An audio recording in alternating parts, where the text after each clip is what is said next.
Put on the gloves or I'll break your arm right in front of your daughter."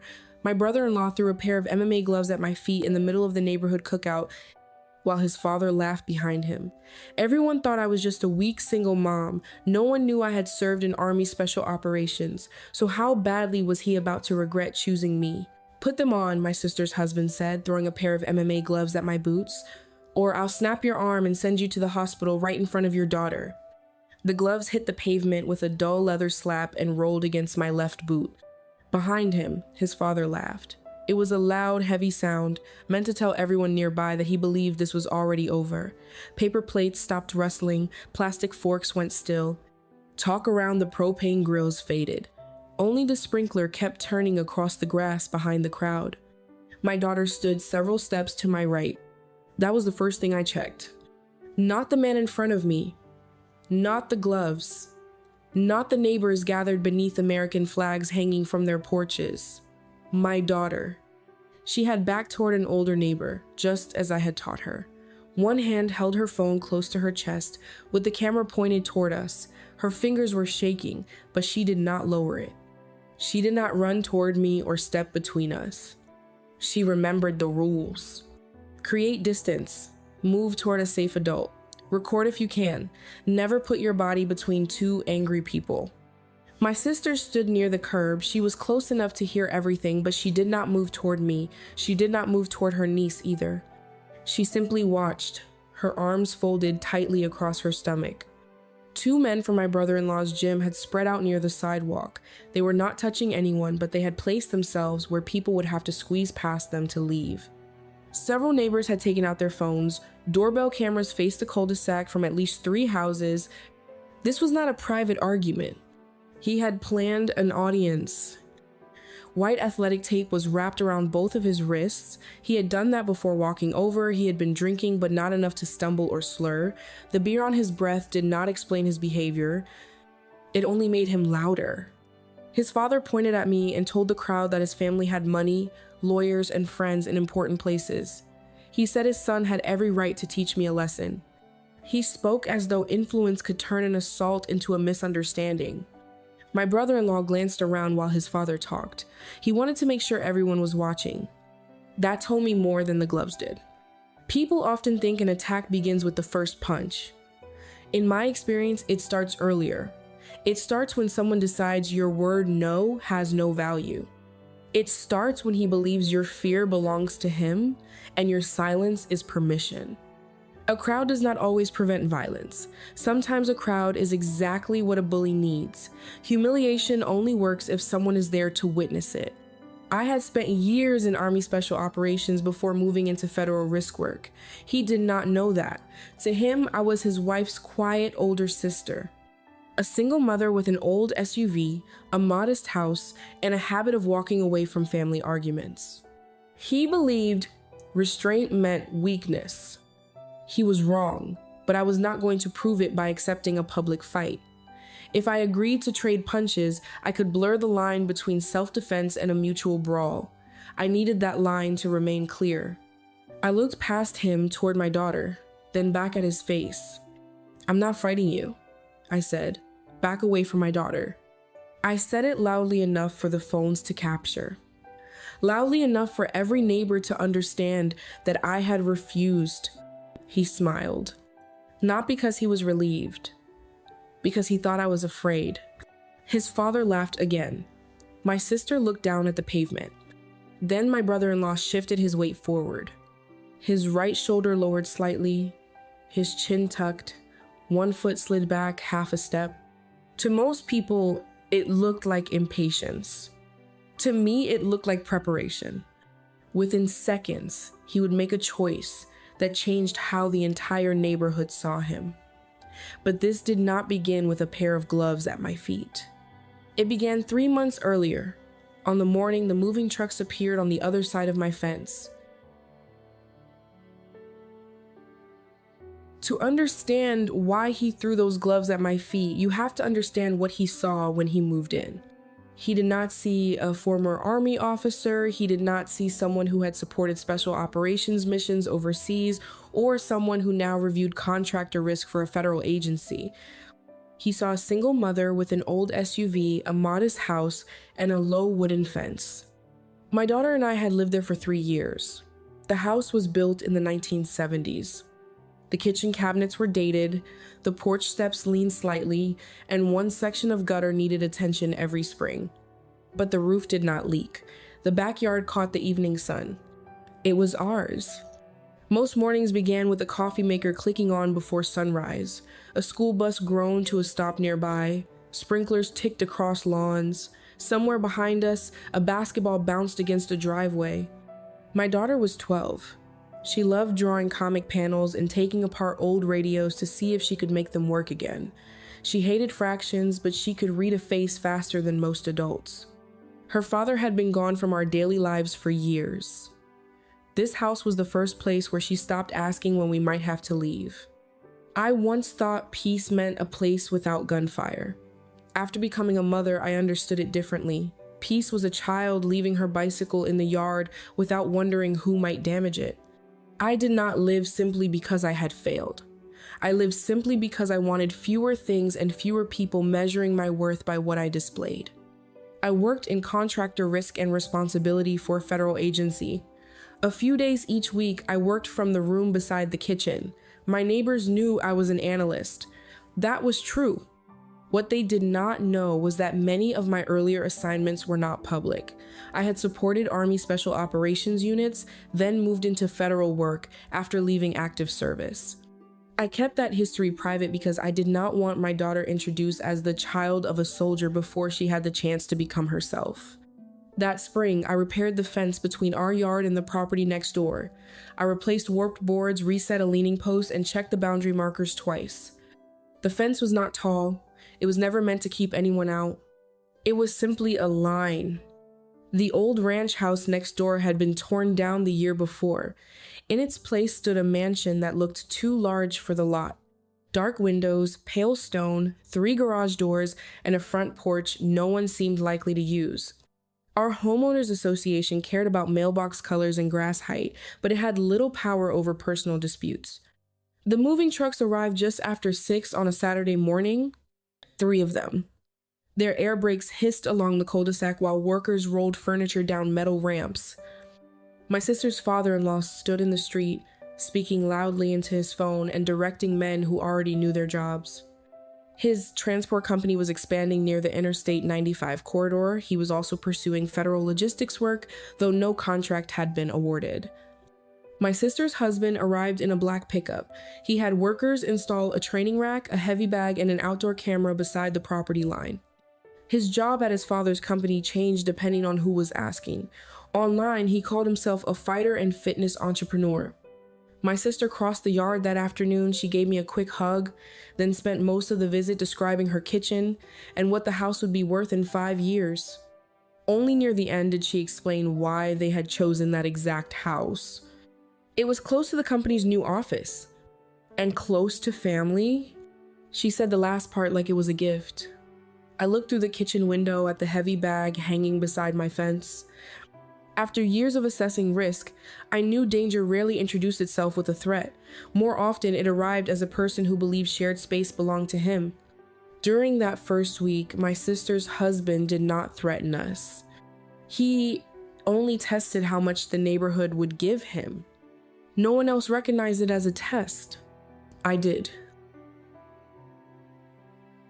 The first test came 2 days after the moving trucks left. A delivery driver arrived with a handcart stacked high with boxes. He was an older man wearing a company polo darkened with sweat. My brother-in-law had left a weight bench and 2 kettlebells across the sidewalk.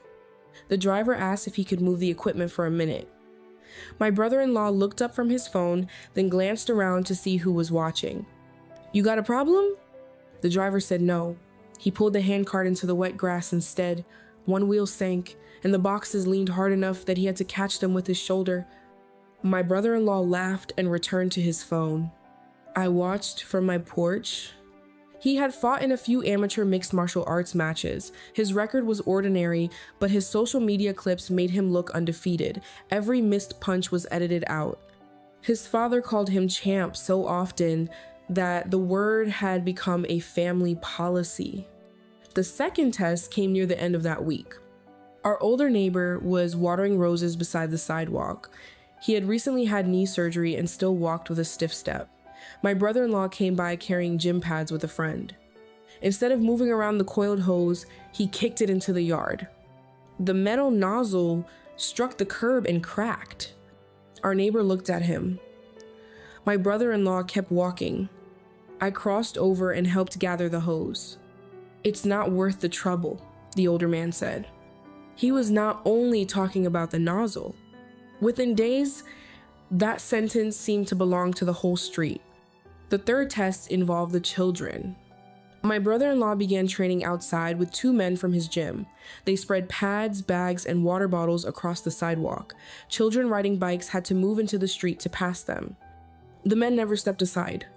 One afternoon, I saw my daughter riding home with a friend. She noticed the group ahead, slowed down, then crossed the street early. She did not complain. That made it worse.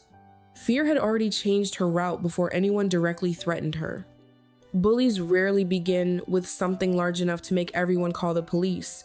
They begin with acts so small that each person wonders whether objecting would make them look unreasonable. The most dangerous part is not one person staying quiet, it is 10 people staying quiet, while each believes they are the only one who feels uneasy. I reminded myself that this was a neighborhood, not a conflict zone. I did not want my daughter to see me turn our home into another place where I was always preparing for the worst. I also knew I could make him stop. That was why I had to be careful. Using force too early would give him the story he wanted. He would become the victim. I would become the unstable former soldier who could not adjust to ordinary life. So I went to my sister. I told her what I had seen. The driver, the broken hose, the children riding into the street. She listened with the tired expression of someone waiting for a storm to pass. "He's intense, but he doesn't mean anything by it," she said. When I did not answer, she reminded me how competitive he was. Then she asked if we could please avoid turning it into a family issue. I said it was already a family issue if her husband was making her niece afraid to use the sidewalk. My sister sighed. "He just has a big personality. You've always been too guarded." That was when I understood she had not come to hear the truth. She had come to ask me to adjust myself around his behavior, the same way she already had. I still hoped she would draw a line before I had to. Until then, I could tell myself he was only a loud neighbor with an oversized ego. The next afternoon, my daughter was washing my SUV in the driveway. That was when he chose her. Before I continue, tell me in the comments where you're watching from and what time it is where you are.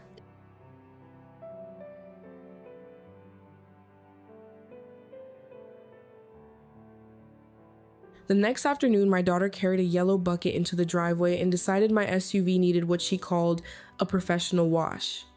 She had the radio playing through the open driver's window, not loud, just enough for her to hum while she scrubbed the front wheel. I was inside rinsing a coffee mug when I saw my sister's husband cross the property line. He did not wave or ask what she was doing. He walked to the driver's door, leaned through the open window, and twisted the volume knob hard enough to break it. The sound was small, a dry plastic snap. The music stopped. The broken knob dropped onto the floor mat. My daughter's sponge slipped from her hand and landed in the soapy water. He bent closer and lowered his voice. "When adults are talking, you learn to be quiet." He did not need to shout. Quiet words can be worse when they are meant to make a child feel trapped. I was outside before he straightened up. My hands stayed open at my sides. I did not touch him. "Do not touch my daughter or my property again." He looked toward the kitchen window, checking whether anyone else had seen. "Relax," he said. It was a cheap plastic knob. That was how he worked. First he crossed the line, then he renamed what he had done until the person objecting looked unreasonable. He stepped closer. He was taller and heavier and very aware of both facts. He used his size the way some people use a raised voice, not because they have something important to say, but because they want everyone else to make room. I did not move. For 1 second, I knew exactly how quickly I could put him on the ground. I also knew my daughter was watching, so I gave him nothing he could turn into a story about me. Leave my property. He stared at me, smiled, and walked back toward his house. I waited until he was across the line before looking at my daughter.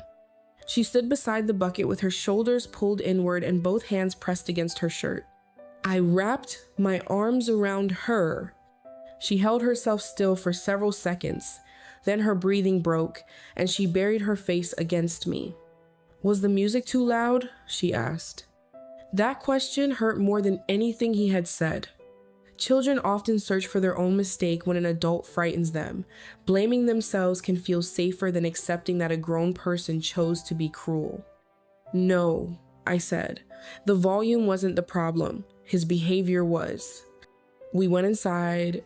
I made hot chocolate, even though it was too warm for it, because routine can sometimes bring a child back to herself. Then I began documenting everything. I photographed the broken knob and the open window. I saved the camera footage, though the microphone had not captured every word. I wrote down the date, time, location, and who had been present. I called the police non-emergency line and asked for the incident to be recorded. I was not requesting an arrest. I wanted a documented history. I got a repair estimate. I uploaded the original video to a cloud account and emailed a copy to myself so the timestamp existed outside my phone. I did not post it online. I was not building an audience. I was building a record. Memory changes. Witnesses forget details.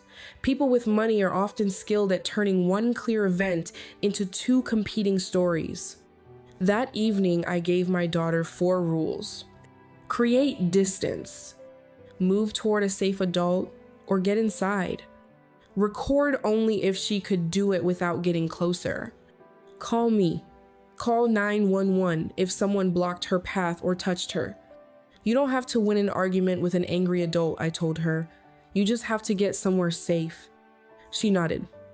Later, as I turned off the hall light, she asked the question that kept me awake. What happens if he comes over when you're not home? I could handle a grown man. What frightened me was that my daughter had started calculating whether her own home was safe without me in it. I had warned him once. I had created a record. I had taught my daughter what to do. I still hoped that would be enough. 2 weeks later, he crossed the fence and put his hands on me.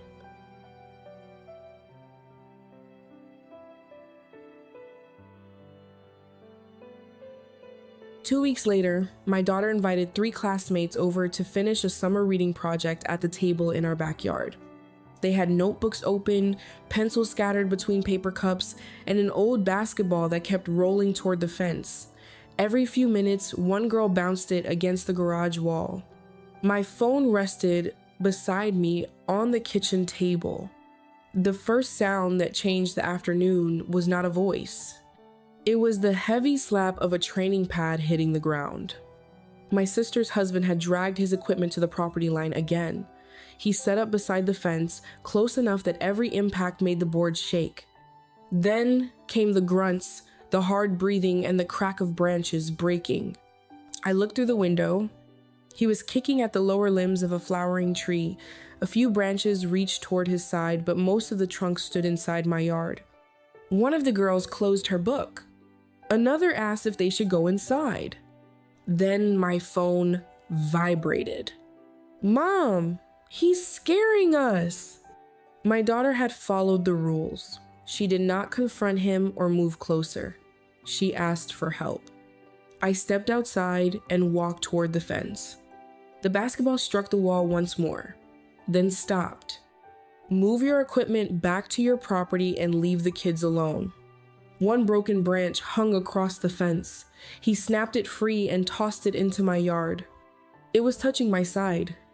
I pointed toward the metal marker near the base of the fence.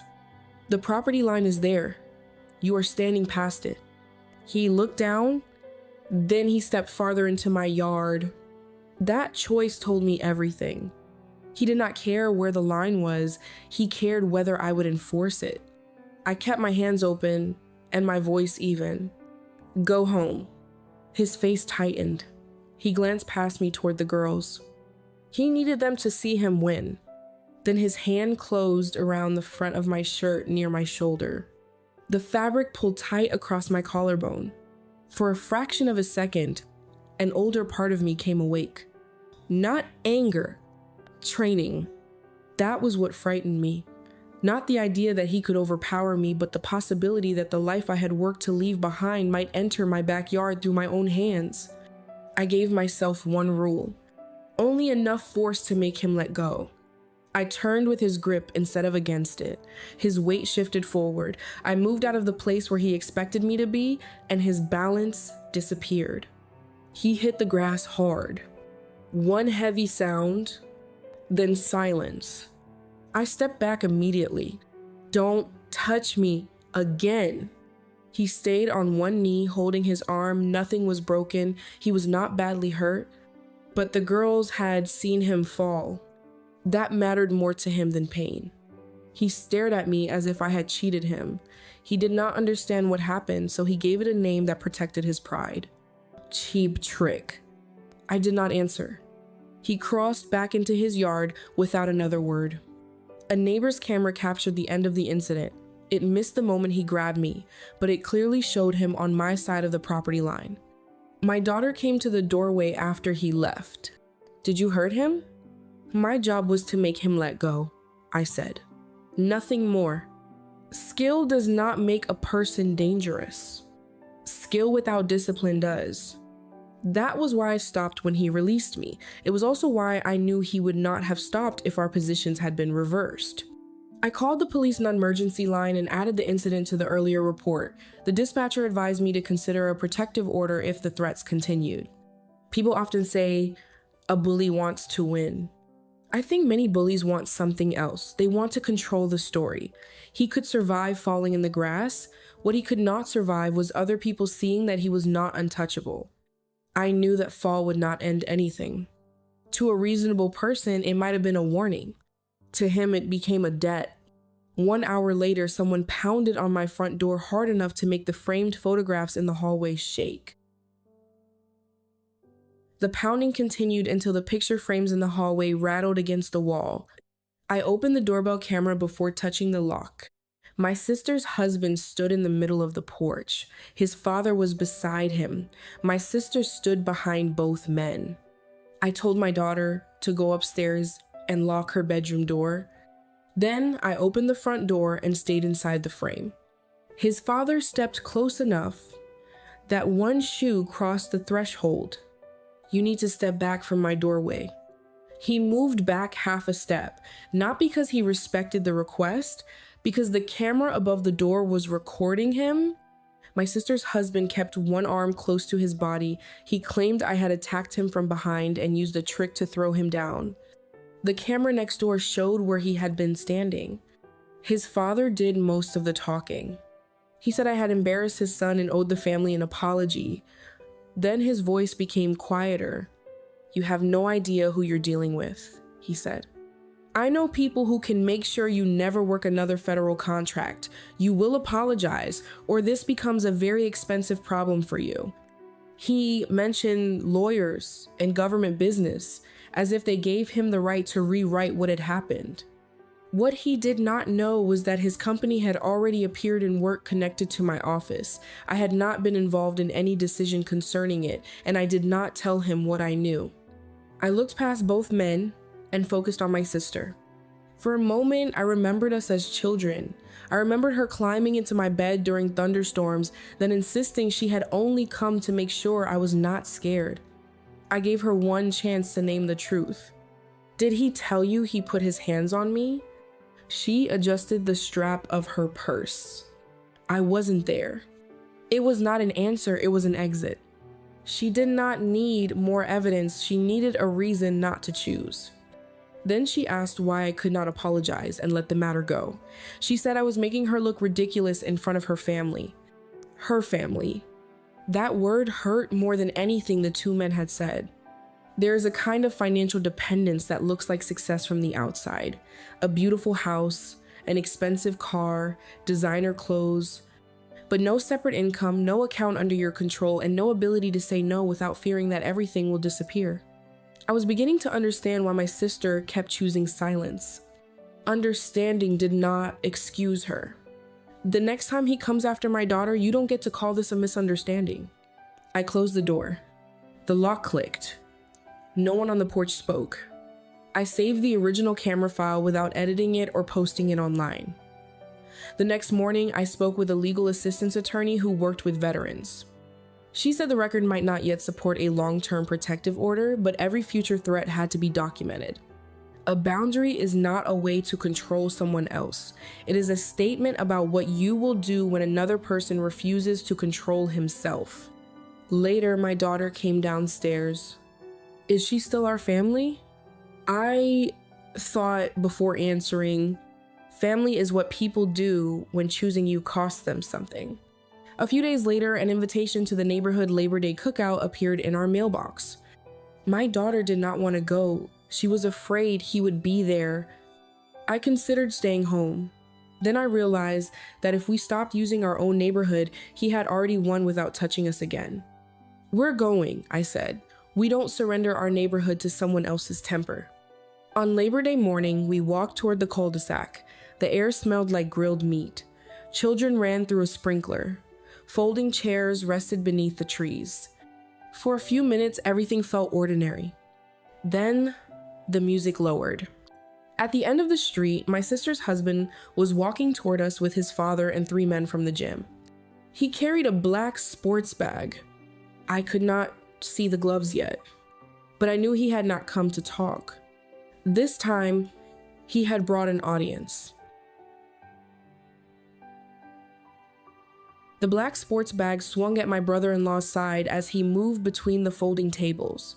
His father followed close behind, 3 men from the gym spread out beside them. He stopped in front of me, opened the bag, and threw a pair of MMA gloves at my feet. That was the moment I told you about at the beginning. "Put them on," he said, "or I'll break your arm and let your daughter watch you beg for an ambulance." His father laughed. Maybe she'll finally learn what happens when people disrespect this family. The sprinkler kept turning across the grass. Near the grill, a paper plate slipped from someone's hand and landed face down. A few neighbors told them to stop.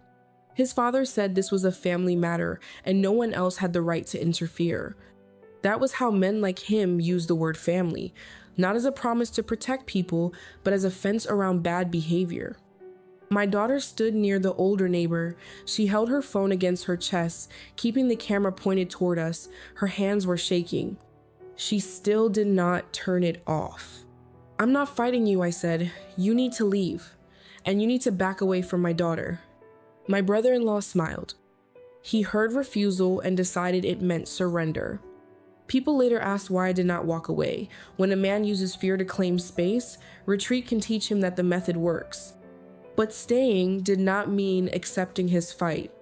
Sometimes the hardest thing is refusing violence without giving up your place. His father noticed my daughter's phone and stepped toward her. "Give me that phone. You don't have permission to record my family." The older neighbor moved between them, but the man still reached past him. My daughter stepped back, exactly as I had taught her. Then my sister spoke. She told her niece to stop recording. She said the camera was making everything worse. My daughter looked at her. "He threatened my mom. Why are you helping him?" My sister said nothing. For one long second, there was only the hiss of the sprinkler and the crackle of the grill. Then she told her again to turn it off. I moved between my daughter and the man reaching for her phone. "Do not touch her phone." He lowered his voice. "You're going to regret embarrassing us.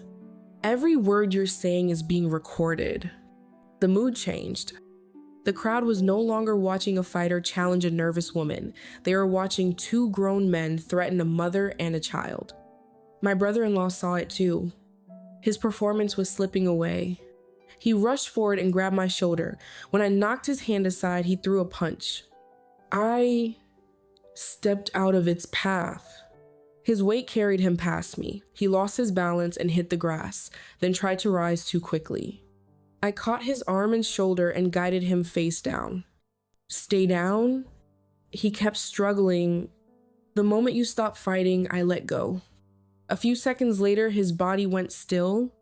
I released him immediately, stood, and moved back.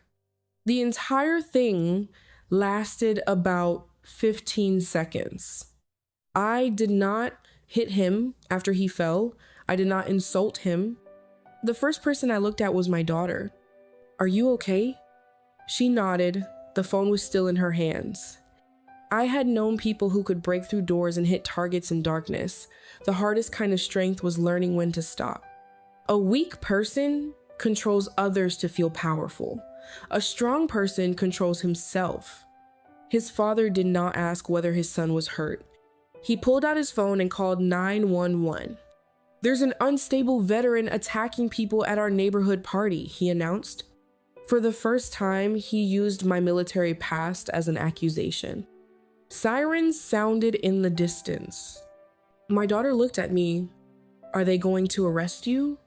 I did not have time to answer.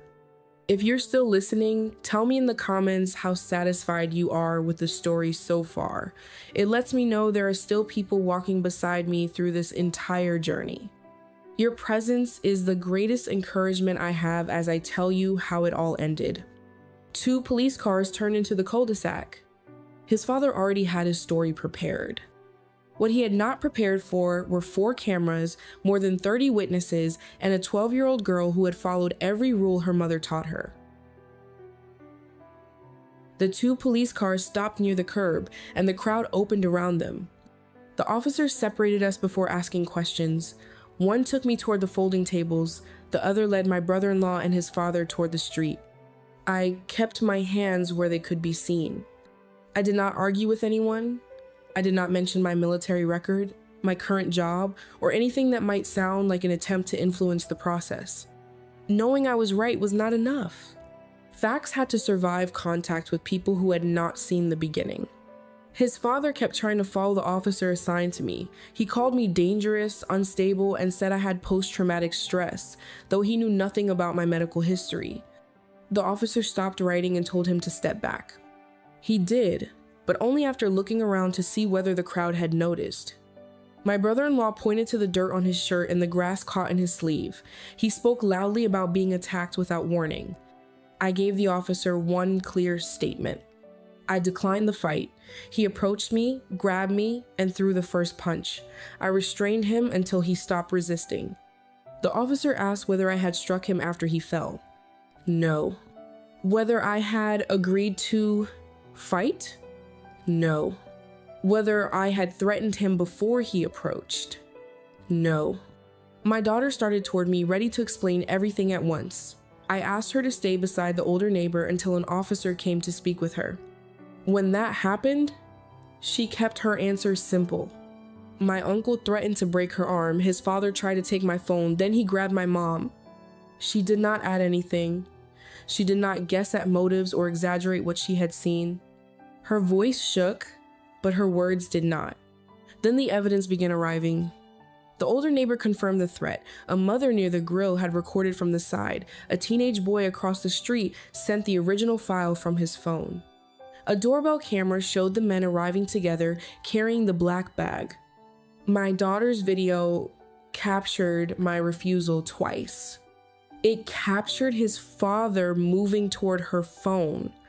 Another angle showed my brother-in-law grabbing my shoulder and throwing the first punch. The officers watched the clips more than once. Camera footage does not create justice by itself.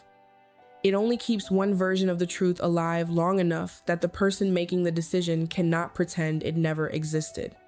What disturbed me most was not the lie, it was how quickly his father reached for an old stereotype: veteran, trauma, dangerous. He used those words to turn the person who had been threatened into the threat. Women are often told to stay calm if they want to be believed. Then, when we are too calm, people wonder why we do not look frightened enough. I could not control what anyone read into my face. I could control the evidence. The officers asked my sister where she had been standing when the first punch was thrown. She admitted she had been behind her father-in-law and had not seen the full exchange. That answer mattered. For once, avoiding the truth did not allow her to replace it. The officers warned both men to stay away from my daughter and me while the complaint was being reviewed. My brother-in-law was taken from the party and told he could face an assault charge. I was advised to preserve every original file and begin the process for a protective order. The relief I felt was real, but incomplete. A police report does not erase fear. It only gives fear a name and a place in the record. Before his father left, he waited until the nearest phone was pointed elsewhere. Then he leaned toward me. "You may have won today, but I know where you work. Then be very careful what you do next." He mistook that for a threat. It was the last chance I gave him not to destroy himself. 3 days later, my phone rang. The call came from the ethics office at my agency. He had not only found my workplace, he had called it and left evidence in his own voice. 3 days after the Labor Day cookout, the ethics officer called while I was making coffee. Her voice was calm but direct. She told me not to contact my sister, her husband, or his father about anything related to the contract review. Then she asked whether I was somewhere private. I closed the kitchen door. My sister's father-in-law had called the agency more than once. He had also sent an email from his company account. In it, he demanded that I be removed from federal work and described the neighborhood incident as a security concern. He attached no police report. He did not mention the videos. He did say that his company would reconsider its participation in a transport bid worth tens of millions of dollars unless the agency dealt with me. Near the end, he suggested that if the company received a favorable decision, the personal problem could quietly disappear. That sentence changed the nature of everything. Until then, he had been a wealthy man trying to frighten a woman he believed had no influence. Now, he had connected a private family dispute to an active federal procurement process in writing using his own business address. The ethics officer asked me to provide the police case number, the original doorbell recording from my porch, and the names of anyone who had witnessed the threats. I told her I would send everything through the secure channel. Then I asked the question that mattered most to me. Am I still considered part of the review? No, she said. You were removed months ago. I already knew that, but hearing it confirmed allowed me to breathe. Before the family moved next door, their transport company had appeared on a list of potential contractors. The moment I recognized the name, I reported the relationship in writing.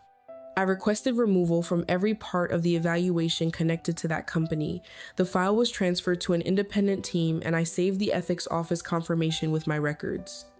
I had done it quietly on an ordinary afternoon. People like to imagine the thing that saves them will be dramatic, a perfect move, a brave witness, a powerful person arriving at the right second. What saved me was a conflict of interest form I had completed months earlier while eating a sandwich at my desk. Integrity rarely feels heroic when you practice it. Most of the time, it feels like paperwork. The calls and email were forwarded to agency counsel and the inspector responsible for reviewing possible interference. The company's bid was placed on hold while another group examined whether its leadership could be trusted with federal work. I was not invited into those discussions. That was exactly how it should have been. I turned over the records and stepped back. Real power in a system is not the ability to control every decision. It is the ability to build a process that still works after you leave the room. My sister's father-in-law understood people. He understood pressure, embarrassment, access, and favors. He did not understand a process he could not corner. That afternoon, he called my personal phone. I let it go to voicemail. He accused me of freezing the contract. He said I was abusing my position and promised that his lawyers would expose me. I did not return the call. I forwarded the recording to the investigator. Arrogant people do not always fail because they lack information. Often, they fail because they decide any fact that does not serve them must be irrelevant. The initial review uncovered something larger. The company had been presenting the federal bid to lenders and private investors as if the award were nearly guaranteed. The money had not been approved, but future revenue from the contract had already been used to support expansion plans. If the bid disappeared, the damage would not end with one lost opportunity. That evening, my sister called. Her voice was so quiet I almost could not hear her. They want me to sign something about what happened at the party. I asked what the documents said. There was a long silence. Somewhere on her end, a door closed. Then she whispered, "They want me to say you attacked first." My sister was still whispering when she called me from the upstairs bathroom. Her husband and his father had placed a statement in front of her. It claimed she had seen me attack first at the Labor Day cookout. She had not. The video proved where she had been standing. She could not have seen the first contact clearly, and they knew it. I told her not to take company files or search through anything that did not belong to her. I only asked her to save the messages, voicemails, and documents they had sent directly to her. She took a picture of the statement. Then she asked what would happen if she refused to sign it. They answered soon enough. Her husband told her, "You live in this house because of my family. Sign the statement." His father added, "Family protects family." My sister asked, "Does that include asking me to lie to the police?" Neither man answered. Instead, they reminded her what she would lose. The house was not in her name. The SUV belonged to the company. Her credit card was an additional card on her husband's account. She did not know the password to the joint checking account. She had no access to the investments they discussed at dinner. Everything she had shown off to me could be taken away by someone else. That realization did not make her innocent, but it made her afraid in a way she had never admitted. When her husband discovered she had not signed, he took the car keys. His father canceled the credit card before dinner. She called me again from the same bathroom. I could hear the faucet running so no one outside would hear her voice. I told her to gather identification, medication, clothes, and any personal records she could legally take. I told her not to empty a joint account or remove business documents. I also told her to contact a family law attorney once she was safe. The next afternoon, her husband left for the gym. My sister walked out carrying one small suitcase. It was smaller than the designer bag she had once placed on my kitchen table while telling me how successful her life had become. When she reached my porch, she looked older than she had the week before. I opened the door. I let her inside. I did not hug her. She stood in the hallway and apologized, not only for the statement, but for the radio, the threats, and asking me to apologize when she knew her husband had crossed the line. I listened. Then I told her the truth. "I'll help you rebuild. Trust has to be earned." She nodded. I gave her a room for a few nights. She could not contact her husband from my house if it put my daughter at risk. She could not ask my daughter to forgive her. Any evidence had to go to her lawyer or the investigator, not be used as leverage. Compassion did not require me to erase consequences. Financial independence does not mean being wealthy. It means having enough access to money, records, and information that saying no does not make you homeless before sunset. I had believed my sister chose money over me. The truth was more complicated. She chose the feeling of safety that money promised. Then, little by little, she gave away her ability to make choices to keep that promise alive. Understanding that gave me compassion. It did not require me to forget. That evening, she changed her email passwords and checked her credit report. She listed the accounts and properties she knew existed. She scheduled a meeting with a family law attorney and made a note not to withdraw large amounts from shared funds. Then she played the voicemail she had saved. In one, her father-in-law said, "Once the contract is awarded, none of this will matter. We'll make the complaint disappear." He had connected the contract to the pressure on her in his own voice. The next morning, my sister sat at my kitchen table and opened the first bank account that belonged only to her. At the same time, somewhere else, the investigation team listened to the voicemail that could bring down the story her husband's family had built. The investigation did not end with the voicemail. For several weeks, I heard almost nothing. That silence felt different from the silence at home. This one belonged to a process moving behind closed doors. People were checking records, comparing dates, and asking questions I was not allowed to answer. Then the ethics office called. They told me the review found no evidence that I had interfered with the contract. The conflict disclosure I filed months earlier showed that I had removed myself before any decision was made. That ordinary form had done exactly what it was supposed to do. The company was removed from the bid because of concerns about integrity, responsibility, and the effort to pressure a federal employee during an active procurement process. The agency did not tell me everything. It should not have. I was given only what I needed to know, and nothing more. The consequences did not arrive all at once. First, the company's investors asked to see the financial records behind the promised federal growth. Then the bank reviewed the loan used to expand the warehouse operation. A few commercial clients paused their contracts while they waited to see how much damage had been hidden. Within a month, vehicles and equipment began disappearing from the company lot. Not everything was seized. Not everything collapsed overnight. The business was being forced to shrink back to the size it should have been before borrowed money and confident promises made it look stronger than it was. Some people in the neighborhood said I had destroyed the company. I never agreed with that. A healthy company does not fall apart because its owner is held responsible for one phone call. That call only pulled back the curtain. The cracks were already there. My sister's father-in-law blamed everyone except himself. He blamed me for being vindictive. He blamed the agency for being political. He blamed investors for panicking, lawyers for giving weak advice, and his own son for creating bad publicity. What he could not do was admit that his decisions had opened the door. My brother-in-law lost the one audience he still cared about. After the gym owner reviewed the full videos, his membership was terminated. The written notice said he had used his fighting background to intimidate a woman and a child, and that his conduct violated the gym's safety standards. He was not stripped of some imaginary MMA title. He was simply told he was no longer welcome. He posted a long message online calling himself the victim of a family conspiracy. Then the complete video reached the gym manager and several people who trained there. The post disappeared by the next morning. The video never became some national spectacle. It stayed mostly inside the neighborhood and the gym. I was grateful for that.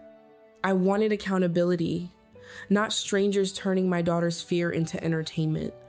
The assault complaint moved through the normal legal process. I did not get every outcome I might have wanted, but the protective order kept him away from my daughter and me while the matter was resolved. That was enough. Justice is not always a dramatic scene where a bad person loses everything in one day. Sometimes it is simply the moment they are no longer allowed to hand the cost of their choices to someone else. My sister started working at a small dispatch office that had no connection to her husband's family. The job was not glamorous. She answered phones, tracked deliveries, and learned how to solve problems without someone else's last name opening the door. When her first paycheck arrived, she did not buy anything expensive. She paid rent. Then she moved a small amount into an emergency fund. My daughter overheard two neighbors saying the family next door might have to leave. She looked at me across the kitchen table. Did we do that to them? No, I said. We told the truth. What happened after that belonged to their choices. 3 months later, a moving truck stopped in front of the mansion across the fence. It was the first time since Labor Day that I saw all of them in one place. It was also the last. The moving truck arrived on a gray morning, its engine idling beneath a sky that looked ready to rain. My sister's father-in-law stood in the driveway and directed the movers himself. There were no assistants this time. He carried lamps, boxes, and furniture that had once seemed too expensive for ordinary hands. My brother-in-law sat in the passenger seat with his hood pulled forward, his face turned toward the windshield. Several neighbors watched from their porches. No one laughed, no one waved. I stood in my kitchen with a cup of coffee and watched through the window. I did not step outside. I had nothing left to prove. My sister was not leaving with them. She had rented a small apartment about 20 minutes away. She was working, paying her own bills, and continuing the separation through her attorney. Our relationship was not repaired. She did not enter my house without calling. She did not act as though one apology had erased everything. When she asked to see my daughter, she arrived on time. She listened when my daughter needed space. She accepted responsibility without placing all of it on her husband or his father. Trust returned in small pieces. I had spent much of my life believing strength meant needing no one. The army had taught me how to function when help was far away. Civilian life taught me something harder. Not every fight should be won alone. The older neighbor had stood between a grown man and my daughter. A teenage boy had saved the video. Other families had offered cameras and statements. My daughter had stayed calm. Even my sister, though late, had refused to support a lie. Accepting help did not make me weaker. It made the truth harder to isolate. I had built the fence to mark where my property began.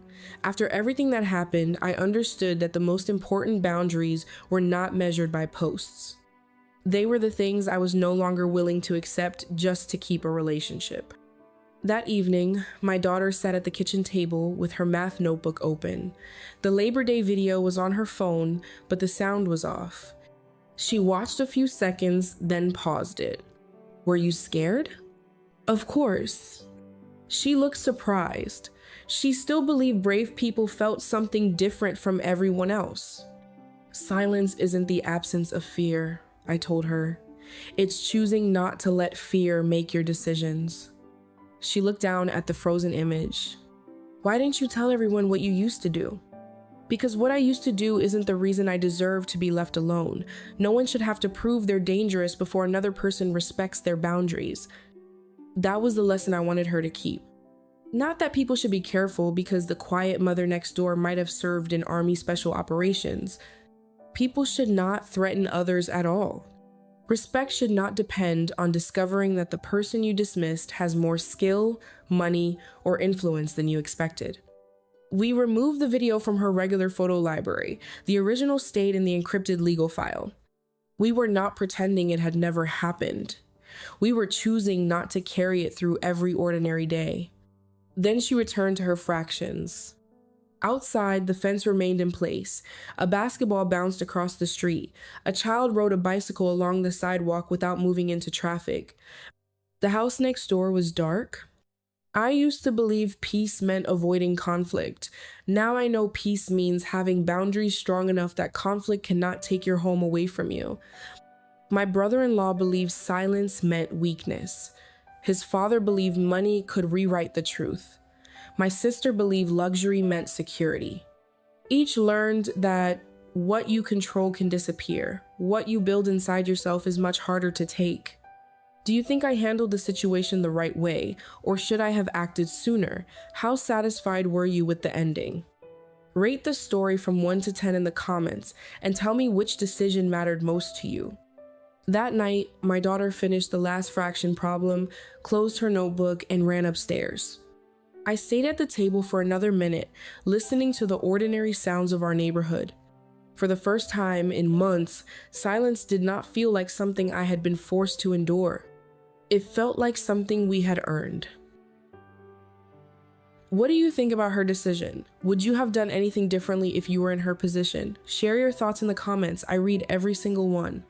If this story gave you something to think about, please leave a like, share it with someone you care about, and subscribe so you do not miss the stories still to come. I'll see you in the next one.